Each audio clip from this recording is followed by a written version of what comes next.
The mark. Everybody knows that the beast is going to have a mark, right? It's going to have a mark, going to mark everybody. Here is Revelation chapter 13, verse 1, according to the King James Bible. And I stood upon the sand of the sea and saw a beast rise up out of the sea, having 7 heads and 10 horns, and upon his horns 10 crowns, and upon his heads the name of blasphemy. Now, I want you to focus here on the phrase, and I stood upon the sand of the sea. You see, for, I'm going to say over 400 years, because we know that the King James Bible was the work after what was the Geneva Bible and the Bishop's Bible, Tyndale's Bible, Wycliffe's Bible. And they were all pretty much in agreement on practically everything here. And so at least now, for the last 400 years, the church has been taught, because it's been read from this one book, the church has been taught that John is the one who stood upon the sand of the sea. Okay?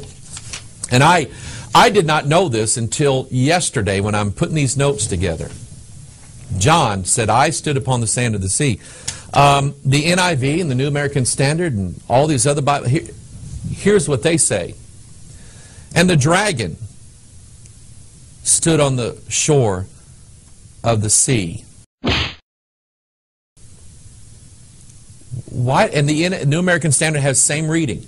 Now here's what they say about the New American Standard. New American Standard really is the most literal to the Greek and Hebrew. You know, if you ask 100 pastors why they use the New American Standard, they will say exactly the same thing. It's like they got a letter in the mail saying, say this. Okay?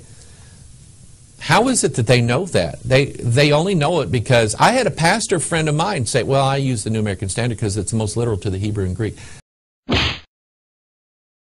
You know what I knew about him?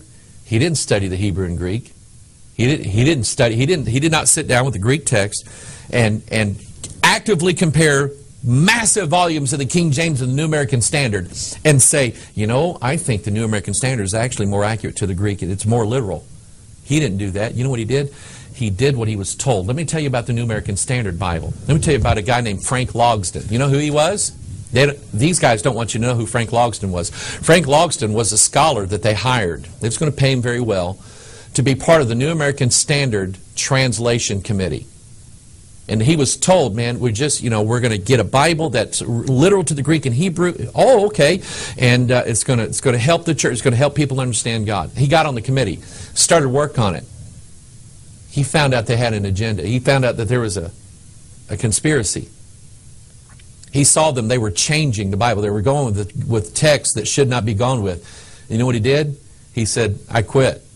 And he went around, he spent the remaining years of his life exposing the conspiracy that was in the New American Standard Translating Committee and saying, just stick with the King James. Trust it.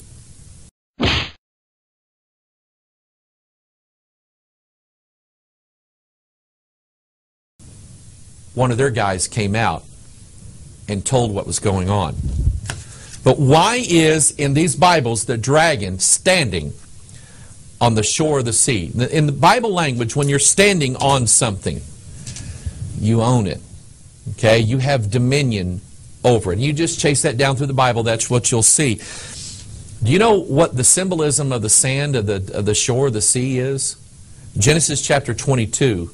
This is when Abram is taking Isaac, his only son, up to Mount Moriah to offer him up. Here's what God said because of that. That in blessing I will bless thee, and multiplying I will multiply thee, thy seed as the stars of heaven, and as the sand which is upon the seashore, and thy seed shall possess the gates of his enemy. You know who the enemies is? The gates of our enemies is the gates of hell. And the promise of Jesus was that my church, and upon this rock I would build my church, and the gates of hell shall not prevail against it. And God is promising right here that the seed of Abraham will literally be able to stand against and possess the gates of hell, our enemy. Our enemy is Satan. But now we see in the new Bibles, Satan has gained dominion over the sand of the seashore. He's standing on them. He says, I own you. You're not going to go possess my gate. conspiracy.